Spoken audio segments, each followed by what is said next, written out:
So, how about this? Things weren't crazy enough. There's now a potential diesel shortage in the United States, maybe even the world. So, what is happening here? What is happening in the oil industry overall is that normally, when conditions are normal, the way that energy works is that no matter what demand is like, you're in a constant state of creating more and more energy because there's always infinitely growing supply.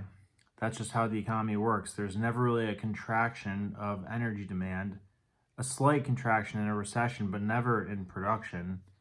But what has happened since COVID is that for the first time since the shale boom in the late 2000s, oil refiners are actually afraid to expand capacity, which is normally what they would do to increase their output. But right now you have the government saying that they're going to penalize people who produce oil, that they want an oil-free world. And there's what, $70 trillion in the climate net zero initiative that the BlackRocks of the world are involved in. So it's a much safer proposition for these oil refiners to just sit back, let supply get tight, charge more money, and not take the risk of going into debt to expand capacity, not knowing how much demand there's going to be in the future because of whatever the government decides to do, or what kind of tax hits there'll be or regulations there'll be. Speaking of regulations, everybody wants to criticize fracking, but do you remember what the world was like before fracking? I mean, in the early 2000s,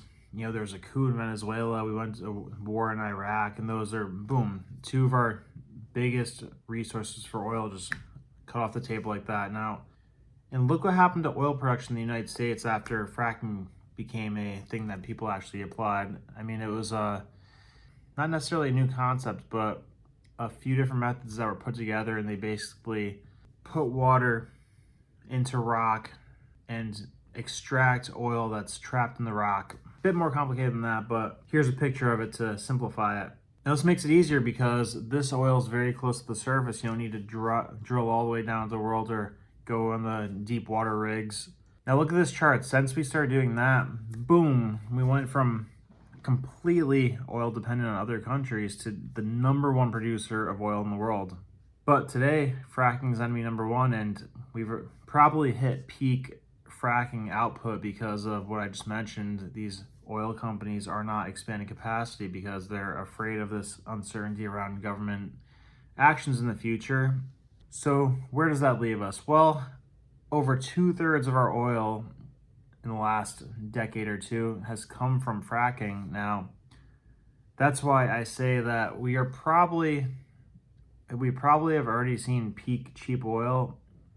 Probably not going to see cheap oil again, even if Trump gets elected, because even if he takes a position that is friendly to these oil companies, the presidential term is only 4 years. You don't know what's going to happen after that. It takes like 4 to 5 years to really expand capacity in a serious way. So it's really nothing but risk for these companies. So that is one of the reasons that there's a diesel shortage. And what happens when there's a diesel shortage is that it trickles out throughout the entire economy and causes inflation across the board in food, because what do you need to transport food and most other things? Tractor trailers. What do they use? Diesel fuel. So what happens if diesel fuel supply is tight or expensive? It affects everything they transport. And that is why I'm a big advocate of being prepared for these situations and checking out 4patriots.com. They have amazing food, amazing survival gear like solar flashlights, generators, refrigerators, battery packs, everything you can imagine to make you independent from the grid, independent from electricity. And they have all kinds of great tasting food that lasts over 20 years. And if you go there now and use promo code Let's Go Brandon, you could get a 10% discount.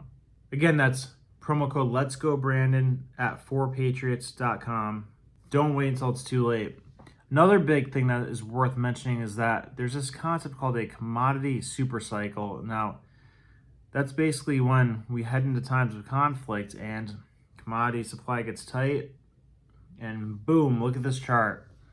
Every time there's a war or some sort of uncertainty in the economy, commodity prices like food, metal, energy, gas, oil, wheat, corn, all those things skyrocket in price. And simultaneously, the market goes down because the stock market is just a reflection of revenue taken in by companies. But when food prices are 4 or 5 times as much as what they normally are, people don't have excess money to spend on these luxury goods at businesses or non-essential goods, to say the least. Like I always say, we're in a fourth turning, a couple rough years ahead, but after that, we'll be in a good place. Stock up, be safe, and God bless. I'll talk to you later. Thanks for watching.